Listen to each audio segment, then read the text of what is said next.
ఇన్‌స్టా‌లో పరిచయం అయిందానే. 8 మంత్స్ అయింది పరిచయం అయ్యి. హ్మ్. అప్పటి నుంచి అంటే మొన్నటి వరకు ఏం గొడవ లేకుండే. హ్మ్. ఆయన ఏం చెప్పిండో, ఏం చేసిండో తెలవదు నాకు. హ్మ్. అక్క ఆవిడ ఎట్లా చెప్తే అట్లా వింటుంది. ఏం చేయమంటే అది చేస్తుంది. మమ్మీని కొట్టిర్రు. కొట్టి పడేసినంక మమ్మీ చేతికి రింగ్, కమ్మలుండే. కమ్మలు లేవు, రింగ్ లేదు. అవి కూడా తీసుకొని బంగారం ఆ! తీసుకొని వెళ్ళిపోయారు. హ్మ్. మమ్మీ మెడలో తాడొకటి ఉంచిర్రు. అంటే అది పుస్తల తాడు ఉంచిర్రు, పట్టీలు ఉంచిర్రు. అవి ఉంచిర్రు వెళ్ళిపోయారు.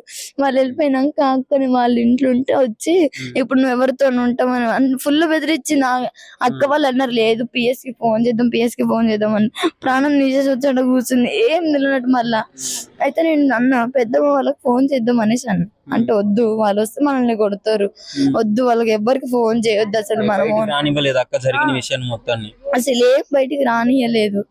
అంటే ఎవరికి చెప్పనియలేదు. ఇక్కడ ఎవ్వరికి కూడా చెప్తుంటే ఏమందంటే వద్దు వాళ్ళు చెప్పిరంటే మనకు ప్రాబ్లం అయితది. వద్దు.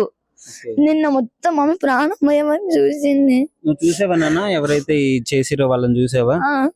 ఇప్పుడు వాళ్ళని అంటే వాళ్ళు అసలు ఇప్పుడు వచ్చి చంపడానికి కారణం ఏందంటే మొన్న వాళ్ళు వెళ్ళిపోయి ఉండే బయటికి. అక్క అనే వాళ్ళ ఊరికి వెళ్ళిపోయారు. ఏ ఊరు వెళ్ళారు నాన్న? నల్గొండలో చెన్నూరు. వాళ్ళ మమ్మీ వాళ్ళ దగ్గర. వాళ్ళ మమ్మీ వాళ్ళు కూడా సపోర్ట్ చేసి ఏం చేసిరంటే వాళ్ళ ఇంట్లో పెట్టుకున్నారు. అయితే ఫోన్ ట్రేస్ చేసి లొకేషన్ చూపిస్తే అక్కడికి వెళ్ళిర్రు. పట్టుకొని తీసుకొచ్చినాక నేనేమో రిమాండ్ ఉంచిర్రు. అక్కనేమో మమ్మీ దగ్గర వదిలేసిర్రు. అయితే ఆయన ఏం చేసిండు, పోలీసు వాళ్ళు ఏం చేసిర్రు, వదిలేసిర్రు ఆయనకి.